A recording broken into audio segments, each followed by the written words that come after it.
월요일 저녁 예배 나오신 여러분들 주의 이름으로 환영합니다. 이제 저는 이틀만 있으면은 미국으로 들어가게 됩니다. 여러분들이 기도해 주신 덕분에 정말 하나님의 은혜 가운데, 하나님의 인도 가운데 3주 시간을 한국에서 보내고 이제 미국으로 들어가게 됩니다. 기도해 주셔서 감사합니다. 오늘도 우리 모든 삶 가운데 함께 하신 하나님의 은혜에 감사하면서 이 시간 기쁨과 감사함으로 찬양 드리며 나갑니다. 새 찬송가 322장 세상의 헛된 신을 버리고 이 찬양 하나님께 드립니다.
기도드리시겠습니다.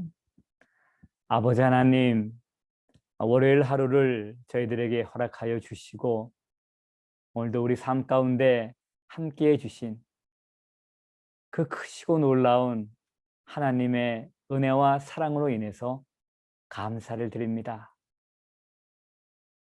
정말 연약하고 정말 미련하고 그리고 정말 교만한 저희들을 하나님께서 오래 참으시고 인내해 주시고 예수 그리스도 안에서 저희들을 자녀 삼아 주시고 우리의 삶 가운데 은혜로 함께해 주신 것 이내 감사를 드립니다.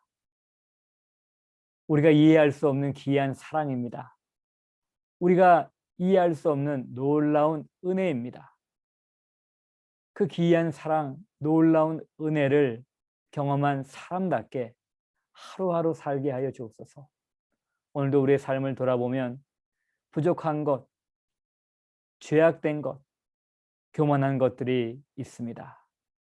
주 앞에 그것을 자백하고 다시 한번 그리스도의 피로 깨끗함을 받게 하여 주옵소서. 그리고 주의 말씀을 따라서 새롭게 되기를 원합니다. 말씀을 통하여 회복이 되게 하여 주시고 새로운 마음, 새로운 결단을 이루게 하여 주옵소서. 예수 그리스도의 이름으로 감사하며 기도드립니다. 아멘. 이 시간 받을 하나님의 말씀입니다. 출애굽기 32장입니다. 1절부터 14절까지의 말씀 같이 읽도록 합니다.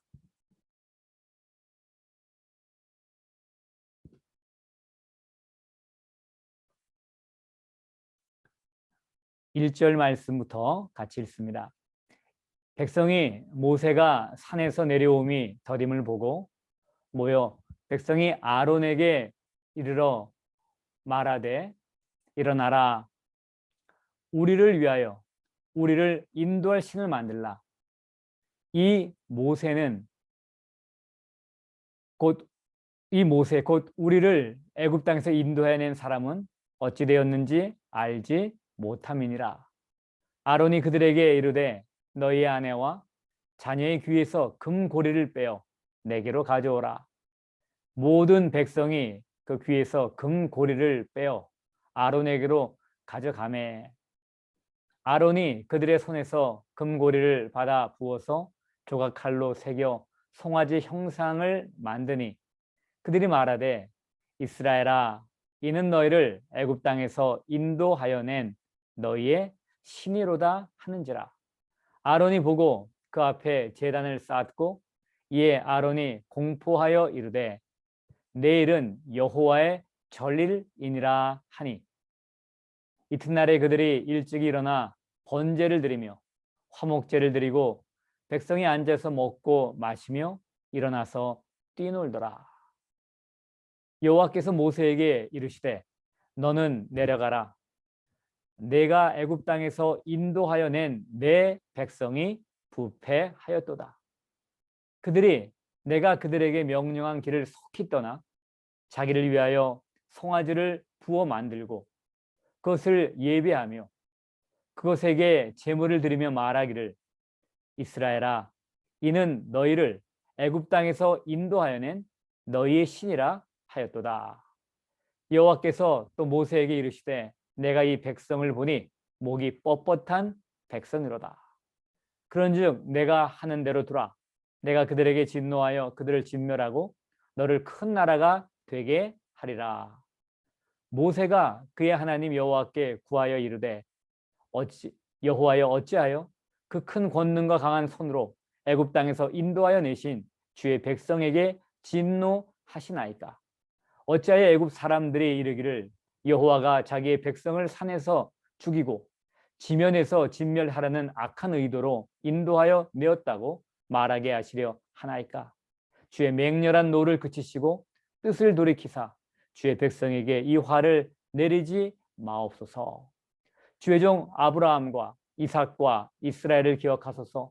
주께서 그들을 위하여 주를 가리켜 맹세하여 이르시기를 내가 너희의 자손을 하늘의 별처럼 많게 하고 내가 허락한 이 온 땅을 너희의 자손에게 주어 영원한 기업이 되게 하리라 하셨나이다. 여호와께서 뜻을 돌이키사 말씀하신 화를 그 백성에게 내리지 아니하시니라. 아멘.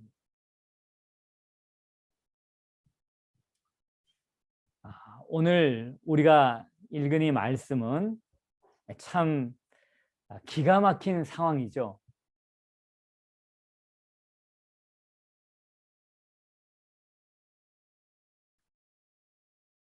기가 막힌 상황이고요. 또 너무나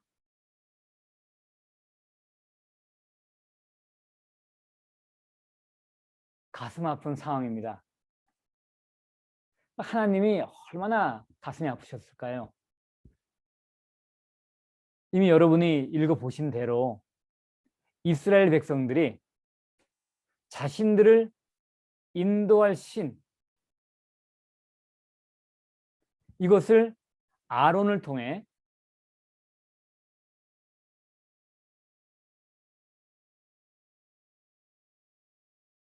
만들었어요. 그것은 바로 우상이었죠. 자, 이렇게 된 이유는 뭔가? 백성들이 한 말을 따른다면 모세가 산에서 내려옴이 더딤을 보고라고 하는 거예요. 지금 모세가 산에 올라가서 얼마를 머물렀나요? 우리가 성경의 기록에 본다면은 출애굽기 24장 18절 말씀인가요? 그쪽에 보시면은 올라가서 40주야 40주야를 머물게 되는 겁니다. 자, 자기네가 생각하는 것보다 좀 늦은 거예요. 그러나 하나님의 시간으로는 정확한 시간을 거기서 머무른 것이었어요. 자, 이렇게 머물러 있는데 그 동안에 산 아래에서 이 산 위하고 산 아래하고 차이가 나는 겁니다. 자, 이렇게 해서 백성들이 곁길로 가게 되었다라고 하는 것입니다. 자, 그렇게 해서 결국 아론이 이들에게 설득을 당했는지 아니면은 위협을 당했는지 죽을지도 모르겠다라고 하는 두려움 가운데 있었는지는 잘 몰라요. 그렇지만 어떤 간에 그들이 요구한 대로 우상을 만들되 아내와 자녀의 귀에서 금고리를 빼어 갖고 와라. 광야를 여행했던 사람들이 귀걸이를 했다고 하는 게 참 특이하죠. 야, 그 더운 데서 어떻게 그렇게 하고 지내는가 했는데 하여튼 간에 그들이 금고리를 갖고 오게 됩니다. 그래서 어떻게 돼요? 모든 백성이 금고리를 빼서 아론에게 가져가매. 자, 한번 보세요. 드디어 이제 아론이 금고리를 받아 부어서 자기 손에 들린 조각칼입니다. 그걸로 송아지 형상을 만들어요. 그리고 정말 참남한 말을 하게 됩니다. 이는 너희를 애굽 땅에서 인도하여 낸 너희의 신이로다.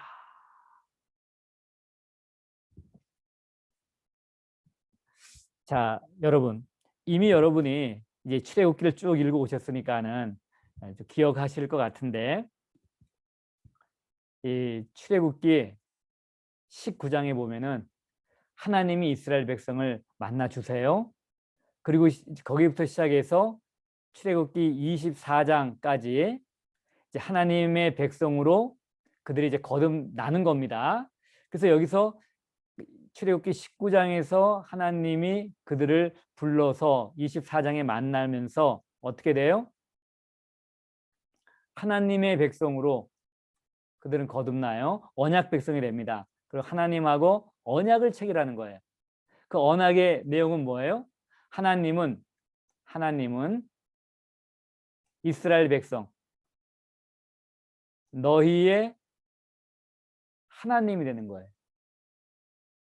하나님께서는요. 그 다음에 이스라엘은요. 하나님의 백성이 되는 거예요. 이게 언약의 체결입니다. 그래서 하나님이 이들을 돌봐주는 거예요. 이 너희 하나님께서. 그리고 이스라엘 백성들은 어떻게 해요? 그 하나님을 믿고 의지하고 섬기고 따르는 겁니다. 이게 이제 언약이에요. 언약.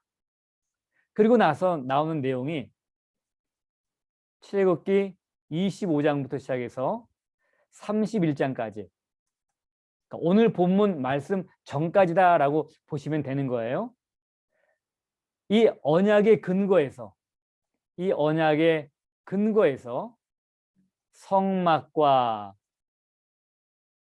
거기에 있는 모든 기구 그리고 아론 제사장이 입을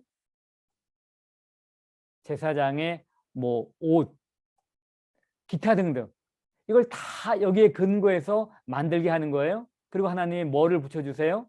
부살렐과 오홀리압을 통해서 만들 사람들까지, 그리고 만들 수 있는 능력도 줘요. 나중에 보면 이제 안식일 제도도 강조하는 내용이 거기에 이제 나오게 됩니다.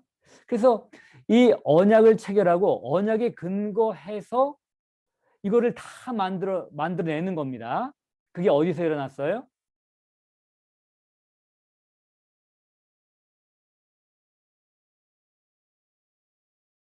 산 위에서요. 산 위에 모세가 올라가는 거예요. 이렇게 모세가 올라가요. 산으로 올라가서 하나님을 만나는 거예요. 근데 지금 백성들은 어디 있어요? 백성들은 이 밑에 있어요. 산 아래. 그런데 이 산 위와 산 아래에 뭐가 있어요? 엄청난 영적 온도 차이가 있어요.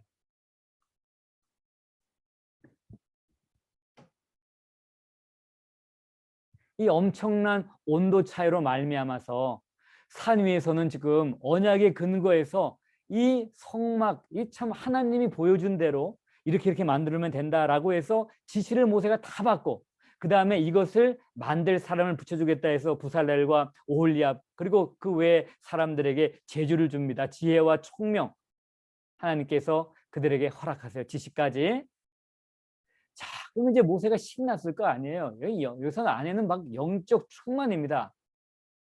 영적 충만인데, 그리고 이제 내려와서 그것을 시행하면 되는 거예요. 그런데 정말 계약을 체결해 당사자들은 어떻게 하고 있어요? 우상을 만들었다는 얘기입니다. 그건 하나님의 계명을 명백하게 깨트린 거 아니에요. 언약을 깨트린 거예요. 이것은 다른 말로 뭘 하면은 이 송아지 형상을 만들었다라고 하는 것, 너희의 신이라고 하는 것은 다른 말로 하면 이거는 영적 가능이에요.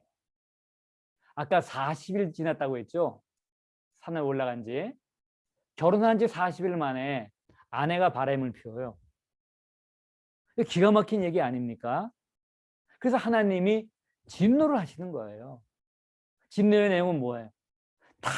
내가 다 쓸어버리겠다. 다 진멸시키고 모세 너를 통해 새로운 나라를 내가 만들겠다라고 말씀을 하신 것입니다.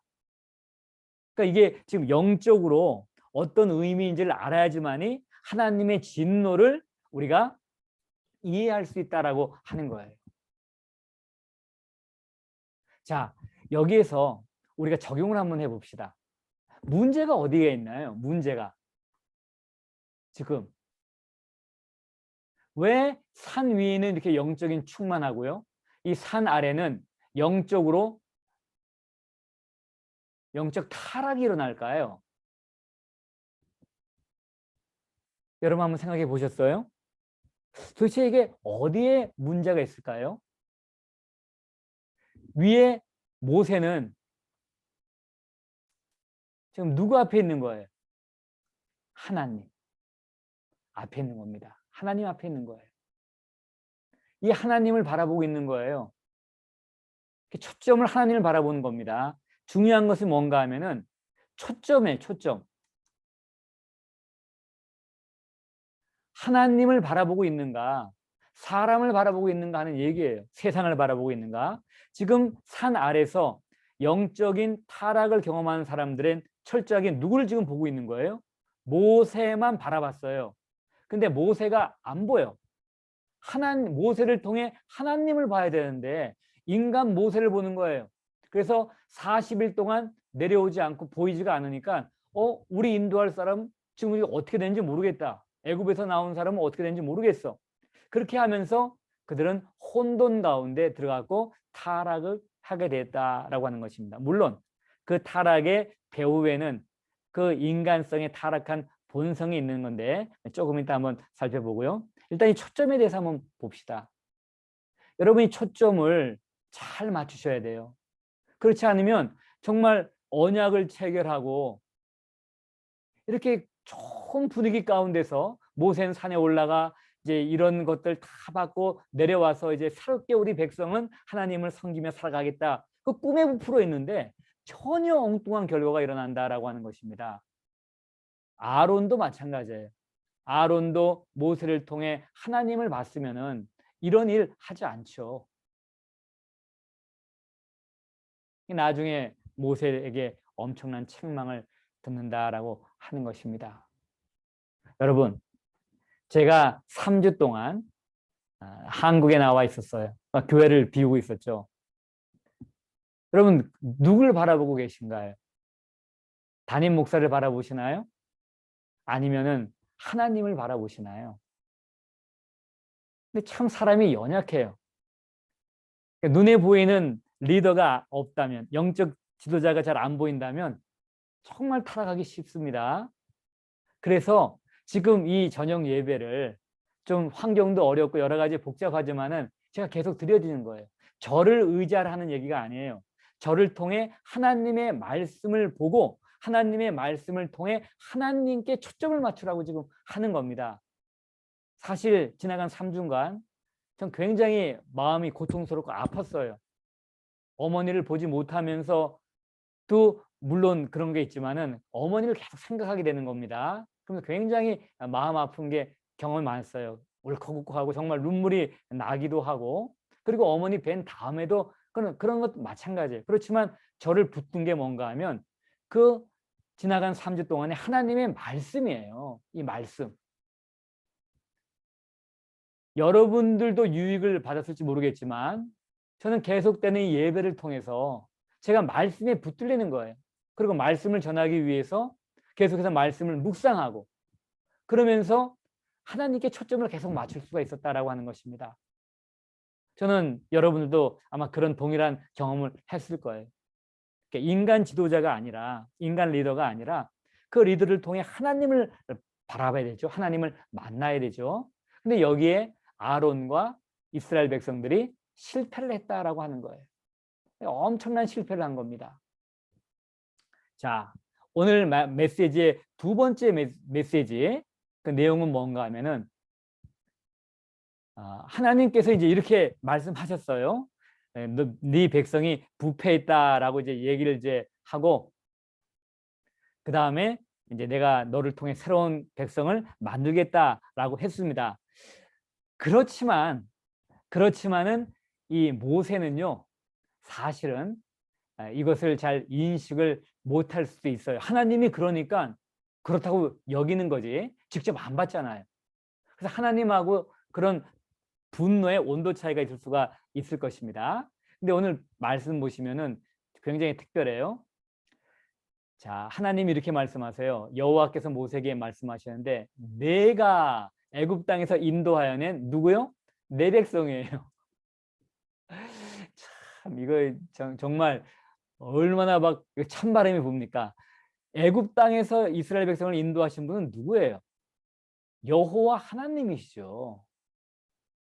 여호와 하나님이 인도했잖아요. 나는 너를 애굽 땅에서 인도하는 하나님이다. 그렇게 하나님이 하신 거잖아요. 그리고 그들을 어떤 백성 삼으셨어요? 나의 백성으로요. 나의 백성. 그런데 그 하나님이 어떻게 돼요? 진노 가운데 이건 네가 이끌어낸 백성이다. 이건 네 백성이야. 이렇게 말씀하시는 거예요. 자, 이제 계속되는 말씀 가운데 나중에 보시면 이제 11절에 이런 말씀을 이런 이제 일이 일어나게 돼요. 그래서 모세가 이렇게 해서 하나님이 그들 다 없애겠다고 하니까는 어떻게 해요? 모세가 그의 하나님 여호와께 구하여 이르되. 그래서 이것을 구하여 이르되라고 하니까 뭐예요? 기도입니다. 그래서 이것을 무슨 기도라고 해요? 특별히 중보 기도를 하는 거예요. 지금 모세는 자기는 본 게 없어요. 그냥 하나님이 그들이 부패했다, 그들이 타락했다니까 그런 줄 아는 거예요. 그리고 그들을 다 진멸시키고 너로 새 백성 만들겠다라고 하니까는 모세가 그 앞에 그냥 바짝 엎드려서 그들을 살려달라고 지금 애원하는 겁니다. 아니 40일 전에 하나님하고 결혼 계약을 맺은 거예요. 하나님의 백성 되고, 그리고 하나님은 우리의 하나님 되고 그 하나님 섬기겠습니다. 그래서 그 송아지 피 잡아갖고서 그 뿌리고 다 한 거 아니에요. 근데 이런 일이 일어났으니 얼마나 기가 막혀요. 그래서 하나님 앞에 간절히 기도를 하는 것입니다. 자, 이 모세의 중보기도는 두 가지를 근거해요. 하나는 그들은 애굽 사람들의 조롱, 하나님 이렇게까지 다 들고 나와서 이를 죽이시면 어떻게 돼요? 그러면 애굽 사람들이 어떻게 생각할까요? 애굽 사람들이 하나님이 악한 의도로 인도했다라고 해서 하나님의 이름이 회방을 받지 않겠냐라고 하는 것입니다. 첫 번째 근거가 애굽 사람들의 조롱과 멸시, 그걸 이제 근거로 얘기를 하는 거예요. 그 다음에 두 번째 또 이렇게 호소합니다. 누가 나와요? 아브라함, 이삭, 이스라엘, 그들을 기억하소서. 그들을 가리켜서 하나님께서 말씀해 주지 않습니까? 너희 자손을 하늘의 별처럼 많게 한다. 그리고 내가 이 온 땅을 너희에게 자손에게 줘 영원한 기업이 되게 한다. 애굽 백성들 한번 생각해 보세요. 그들이 얼마나 악한 말로 이 백성들을 조롱하고 하나님조차 조롱하고 모욕하겠습니까? 두 번째, 하나님 언약해 주시지 않았습니까? 여기에 근거해서 간절히 하나님 앞에 기도하는 거예요. 그랬더니 어떻게 됐어요? 여호와께서 뜻을 돌이키사 말씀하신 화를 그 백성에게 내리지 아니하시니라. 하나 은혜롭습니까? 여기에서 우리가 적용할 것은 뭐예요? 아, 우리는 기도해야 된다. 특별히 어떤 기도요? 중보 기도요. 나를 위해서만 기도하는 게 아닙니다. 가정을 위해서만 기도하는 거 아니에요. 교회 여러 성도들을 위해서, 또 이 나라를 위해서. 지금 모세는 온 나라를 가슴에 품고 지금 기도한 거 아니겠어요? 그래서 성경에 보시면 신약 성경에는 나라의 위정자들, 지도자들을 위해서 기도하라라고 하는 것입니다. 너희가 편안히 신앙생활을 하기 위해서는 나라를 위해서, 특별히 위정자를 위해서 기도해야 된다라고 하는 것입니다. 지금 우리는 기도할 게 많죠. 그래서 위정자들을 위해서, 또 지금 코로나 가운데 팬데믹 가운데서 수고하는 의료진들을 위해서도 기도하고, 또 기도할 사람들 많잖아요. 교회를 위해서도 기도하고요. 그래서 서로가 서로를 위해 중보하는, 서로 그럴 때 하나님이 중보기도를 기뻐 받으시는 거예요. 여러분, 하나님이 이스라엘 백성들을 연민 갖고 계시잖아요. 진노 가운데도. 그럴 때 모세가 아무 말 안 했다면 어떻게 돼? 누군가 와서 좀 그런 얘기를 해서 이렇게라도 해야지. 그러면 내가 마음을 돌이킬 텐데 하나님 혹시 그럴 수도 있잖아요. 근데 그때 모세가 그 기도를 드린 거예요. 하나님은 오늘도 우리 가정을 위해, 우리 교회를 위해, 우리 지역사회와 이 나라를 위해, 이 세계를 위해서 누군가 하나님 앞에 나와 이런 기도를 드리기를 원하신다라고 하는 것입니다. 여러분, 신앙생활은 초점이에요. 누구께 초점 맞춰요? 십자가에 달리신 예수 그리스도, 우리를 온전케 하시는 예수 그리스도를 바라봐야 됩니다. 하나님 아버지를 바라보고 거기에 초점을 맞추셔야 돼요. 그 말씀에 초점을 맞춰야 됩니다. 그리고 하나님 앞에 간절하게 서로를 위해 중보 기도하여서 하나님이 기뻐하시는 뜻은 기쁨 가운데 이루시게 하시고, 혹시라도 화를 내리거나 아니면은 심판을 내리시는 그러한 상황에서도 하나님의 뜻을 돌이켜 하나님이 그 백성에게 다시 한번 기회를 주고 회복의 은혜를 주시는 것을 경험할 수 있게 될 수가 있습니다. 그것이 바로 중보 기도의 힘이죠. 서로 위해 기도하는 우리 모두가 되시길 바랍니다. 잠시 기도하겠습니다. 아버지 하나님, 오늘 출애굽기 32장 이 말씀을 통해서 영적 생활에 있어서 영적인 초점, 하나님께 그 초점을 맞추고 주님께 초점을 맞춘다는 것이 얼마나 귀중한 것인가 알았습니다. 그리고 우리 인간 안에는 타락한 본성이 있다는 거 알았습니다. 이스라엘 백성만 40일 전에 하나님 잘 섬기겠습니다, 그렇게 약속하고 언약 맺고 40일 만에 언약 깨뜨리는 거 아닙니다. 우리도 뻔뻔한 백성이요, 교만하고 목이 꼿꼿한 사람들입니다. 저희를 인내해 주시니 감사합니다. 이런 연약한 우리들, 우리의 눈을 주님께 띄지 않게 하옵소서. 주님의 말씀에서 우리의 눈을 띄지 않게 도와주시옵소서. 그리고 서로가 연약하오니 서로를 위해 중보하여 하나님 앞에 바로 쓰고 혹시라도 잘못이 있다면 회복의 은혜를 경험하는 우리 모두가 되게 하옵소서. 예수 그리스도의 이름으로 감사하며 기도드립니다. 아멘. 은혜로운 밤 되시길 바랍니다.